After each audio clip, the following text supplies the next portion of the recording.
The horrible, horrible hurt, said Amanda Blake, with big tears in her eyes, as she sat in her Western-style dressing room packing up mementos from 12 years of playing Kitty in Gunsmoke. CBS suddenly canceled the famous series last Wednesday. I feel as if I'd been shot in the back. It's like one of our old scripts. Sure, I beefed about a lot of things over the years, but that didn't mean I wanted my beer taken away from me, cried Amanda. Did you know we already had 8 scripts and 8 directors picked for next season? The Dirty Bums had even mailed us our work schedule for 1967 to 68.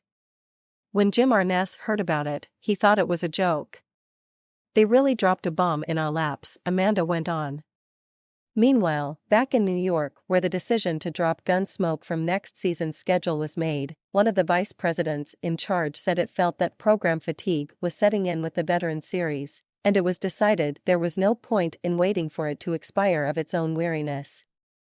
Upon hearing the program fatigue prognosis, Amanda let fly with a variety of expletives, the same as any normal, healthy saloon gal bred in the Old West might do. As she pointed out, the series still had a respectable rating, which was why nobody anticipated anything but a renewal for next season. There's a wide choice of rumors adrift for those who don't want to swallow the program fatigue answer. One is that if CBS picked up the Arness option, it would have to be on a play or pay basis of $400,000 a year for 3 years, meaning an outlay of $1,200,000 to Arness. After smarting from stockholders' glass criticism over their purchase of the faltering Yankees baseball team and Jackie Gleason's kooky glass mansion, maybe the network brass has turned more conservative. Another rumor makes Gunsmoke the victim of a power squeeze exerted by Lucille Ball, president of Desilu, who wanted her new Mannix Private Eye series to have a choice berth in the CBS schedule. And to get Lucy herself back for next season, it was necessary for CBS to oblige her on Mannix.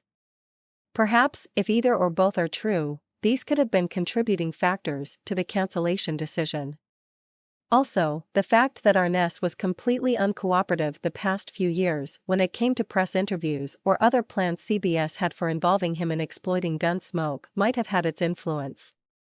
Whatever the reasoning, most of the terrible hurt described by Amanda came from the suddenness of the decision and the typical callousness displayed by all networks when deciding to push human beings aside after years of loyal, and of course in this case, highly remunerative service. After packing her belongings, Amanda began to get ready for the traditional cast and crew party held on the set Wednesday night. This isn't going to be a party. We're having a wake. But sure, I'll be there with my waterproof mascara and my topless bottomless dress, so I won't care if I spill anything, she said, still sobbing. Arness was still up in the mountains skiing but planned to be at the wake too. Amanda was in Reno for a few days vacation when Leacock called to break the sad news. Did you hear about Mill? Asked Amanda, referring to Milburn Stone, who's played Doc Adams since the series started on TV in 1955.